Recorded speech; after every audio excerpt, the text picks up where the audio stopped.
10. Now I've got to say, I do love this bike, however it's a little bit juicy. The old D2 full fat Ninja, the bat bike. It's I've done about 82 miles, and yeah, it depends on how you use the throttle. Sometimes I've seen the petrol light come on at 82 miles, so I'm just about to top it up a little bit. That's one of the bad points, but that's to be expected, isn't it? It's a sports bikes at the end of the day. The other bit about this bike is the bleeding front brakes. They're up there with bleeding my Royal Enfield Classic 500. That's about how good they are, yeah. Which is a bit sketchy when you've got a bike that's probably capable, you know, of 150 plus miles an hour. Not that I'll be doing that on the roads, by the way.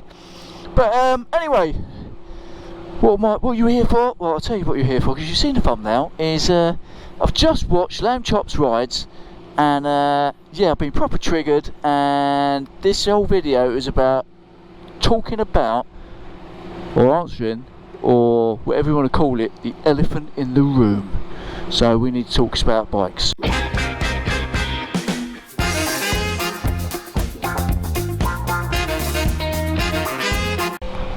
Boom, back in the room. Oh, check that out, look at it. I've been having a bit of trouble there talking, wasn't I, when to the intro to that. Yeah, check it out. I've still got all of the markings where I've had the tyres changed. Did I have the tyres changed? What did I have there? Yes, we had the valves changed, didn't we? God, you know what, I was just wondering then, what did I have done? I've still got the stuff on the tyres. It's gross, isn't it? So, yeah, what am I banging on about, Jim? What are you banging on about? I'll tell you what I'm banging on about. So, yeah, Lamb Chop's rides. He's just done videos, the Daytona 660. And, oh God, why am I switching on YouTube? I don't want to be turning on YouTube, do I? I want the bloody ways up and going to work. Right, stop. Oh my goodness, I was losing the plot there, wasn't I? Right, addressing the elephant in the room. Motorcycles, ain't they? And the work motorcycles, right. The new bikes are a little bit woke. They're a little bit like how can I explain this? You know, like how cars are, aren't they? How they're all the same and a bit boring, isn't it? And there's two worst offenders to this that have done it. Well, in my eyes, is Triumph and Ducati. So Triumph, and the worst offender for them is the Daytona 660 that they've just bought out. Okay, and obviously with Ducati it'll be that V2 Panigale V2S. Go on, mate, let him out. You going out? So you're gonna probably think, oh, what are you going on about, Jim? So obviously they're like a poor man's, isn't they? Cheaper version of a sports bike, or their interpretation of a middleweight sports bike or whatever. Oh, I don't know what it is. So I've just watched Lamb Chop's video on the Daytona. Now I've tested the Daytona, and if you've seen the video, I took that out. It was alright. It was a bit milk toast, a bit boring, a bit bland. And to top it, the right foot peg, I think it was, sheared in half. I was turning at a junction, bloody thing snapped. Yeah, I nearly dropped the bike. Not a bit embarrassing. And when you looked at the foot peg, it looked proper. I don't know what it was made out of bleeding peanut butter or something, or paper mache. It was not good, which calls into questioning, where are they building these bikes, aren't they? I think they're building them out in Thailand or whatever, or China, wherever it is they get the materials. And it's stop, no, bang it on the head, stop it now.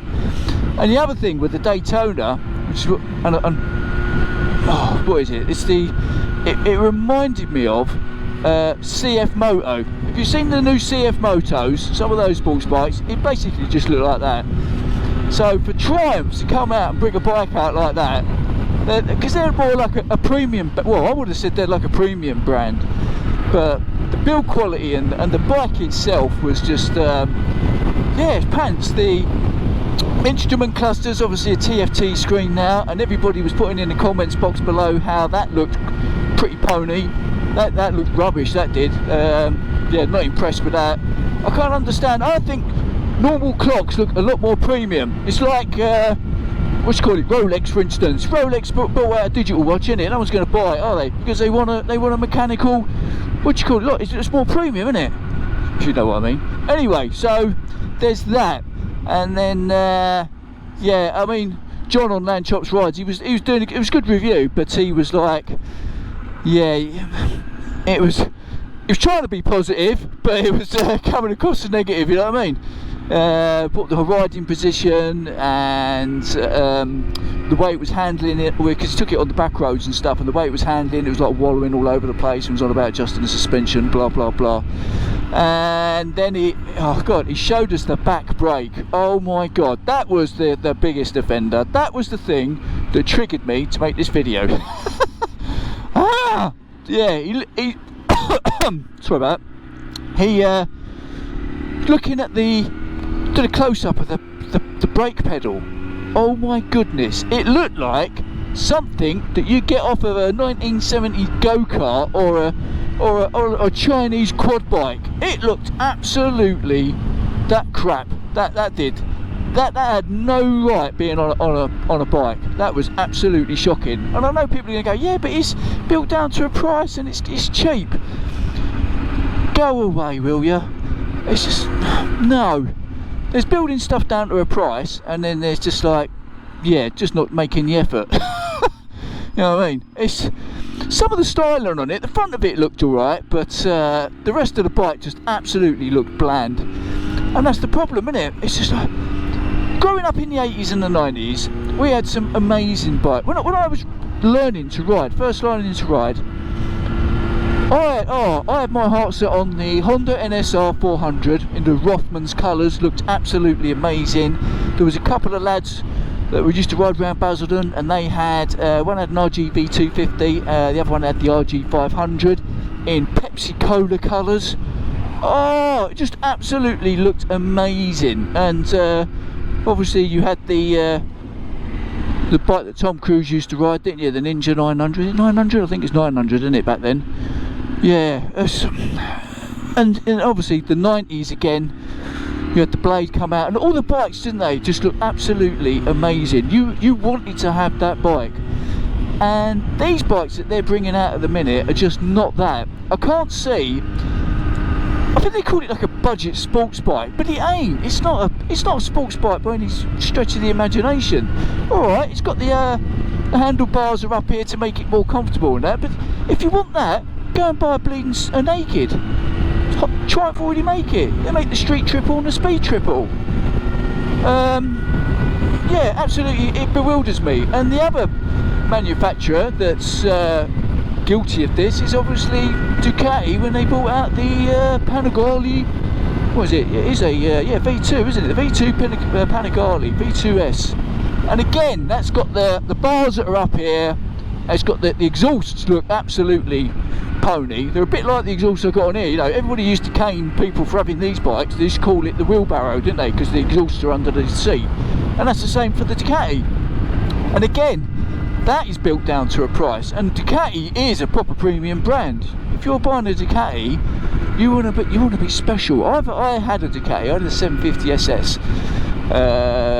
When did I have that? Back in the 2000s. Oh, that bike, I used to get, everybody used to come up and talk to me about that bike. It was old, it was pretty slow, but it's just the whole riding experience of riding that, the sound, the way it looked, it just looked amazing. I'd have one of them today. They were to build that shape and model, bring that out, put maybe a newer engine in it, I don't know, you know, so it's all a bit more reliable, blah blah blah. I'd snap one of them up. I'd bite your hand off, Ducati, if you did that.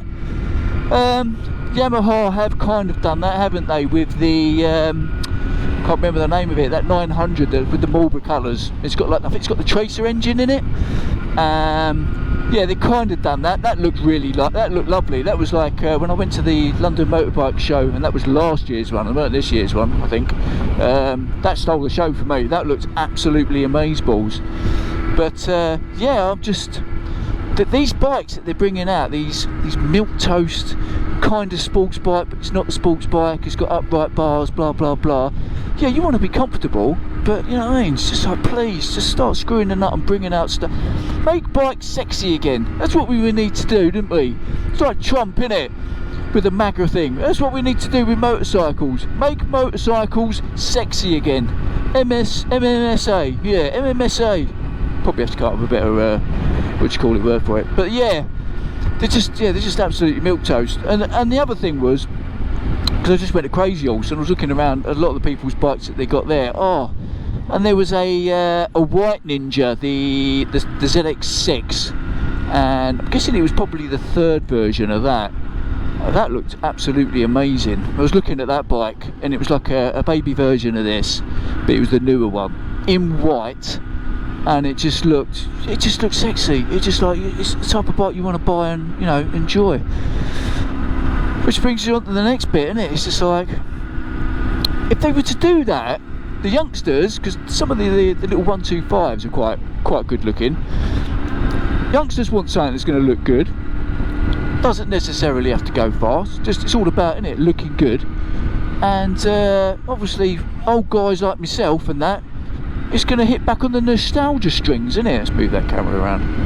You know, you want something to hark back to the day when, you know, when you were a bit younger. So yeah, because at the minute, guys my age, aren't they? They're all going out and buying. Well, they used to go out and buy the custom cruisers. So everyone was going out and buying Harleys and that, weren't they? Whatever. That seems to be dying out a bit now, and everyone's going for the adventure bikes, aren't they? Upright, got the adventure bike. I've done the adventure bike thing.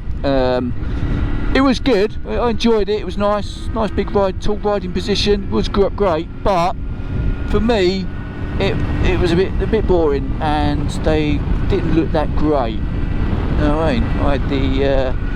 I had was it? Oh god, do you know what? I can't even remember what it was. It was that exciting.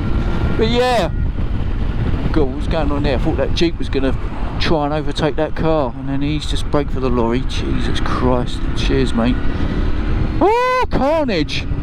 Yeah, let me know what you think in the comments box below. Am I talking absolute crap, or have the manufacturers, are they pulling the wool over our eyes, bringing out these cheaper bikes made out of inferior materials, bit more boring, blander? Oh, the other thing is they've all got electronic ride. Get rid of all that crap. We don't need that. You're riding a bike, you want to feel riding the bike. You know what I mean? Yeah, just get rid of all that crap. I don't want all TFT displays. They're not even proven. Just get rid of them. That does me head in. Anyway, let me know what you think in the comments box below. And I'm going to try and get to work without dying with this Mercedes geezer doing crazy shit in front of me. But I think I've got some roadworks coming up as well. So if you like the videos, right, give us a thumbs up if you like the videos. If you haven't already subscribed and you are watching the video and you want to subscribe, bloody hell, just subscribe please. It's the law. And yeah, and if you are a subscriber, hit that notification bell. That way every time this idiot uploads a video, you will get notified. And that, my friends, is Jim Diesel out.